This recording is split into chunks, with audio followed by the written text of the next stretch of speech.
Capitalism. It's got a lot of connotations. Different people have very strong opinions.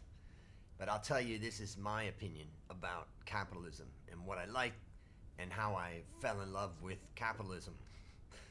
Basically, the first thing is that if we think about capitalism, what we know is that, let's just say that you and me and 3 or 5 other people, let's say 5 different competitors are in an industry.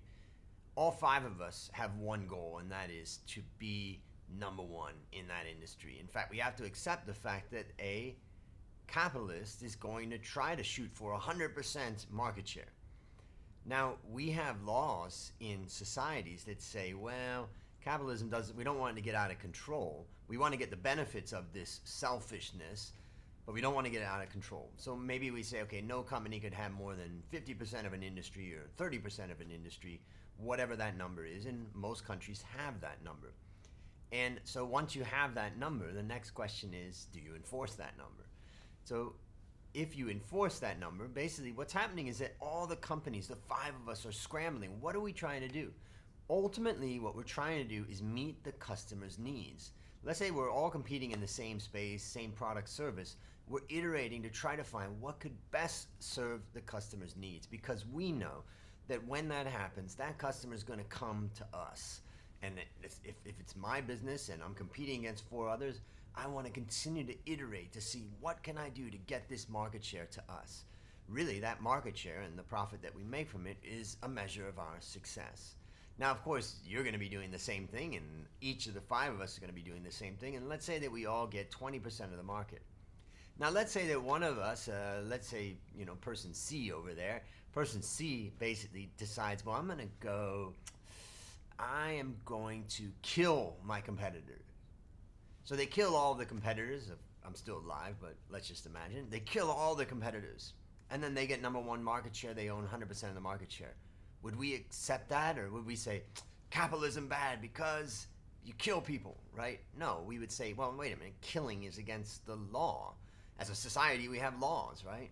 Well, let's say another one decides that what they're going to do is they're going to go to their local congressman or representative in the government, and they're going to pay them under the table and say, hey, give government contracts to me, give me the right to exist, and give me the business. And then they accumulate 80% of the market. We're all struggling.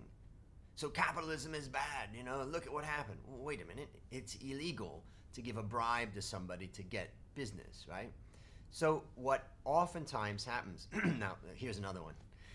Another one is, let's just say that the government comes in and says, I'm going to regulate this industry.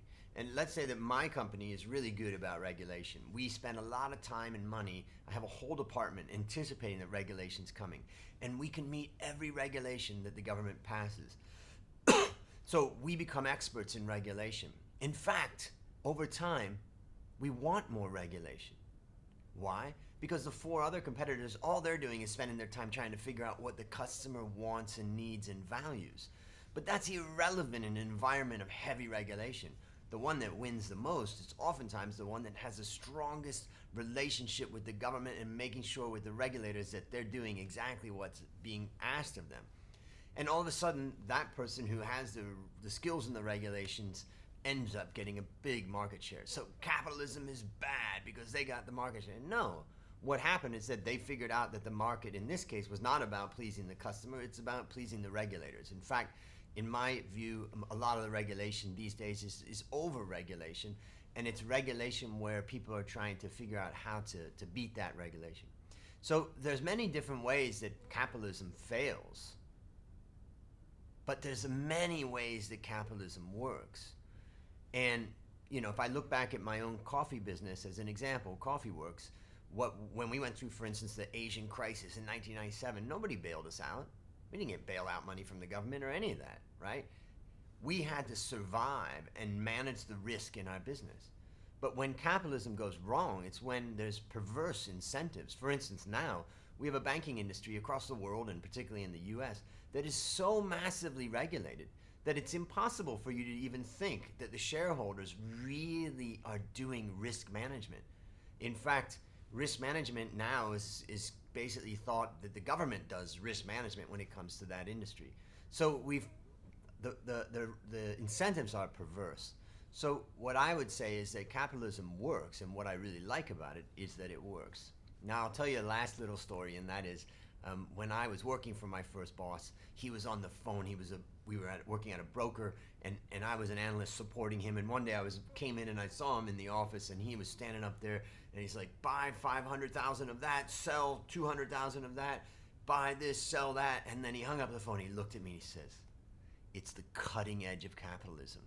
It's fantastic." And I thought, that's what I love about finance. Finance is about the allocation of capital to the profitable opportunities around the world, and the allocation of capital away from poor or bad return projects and managers.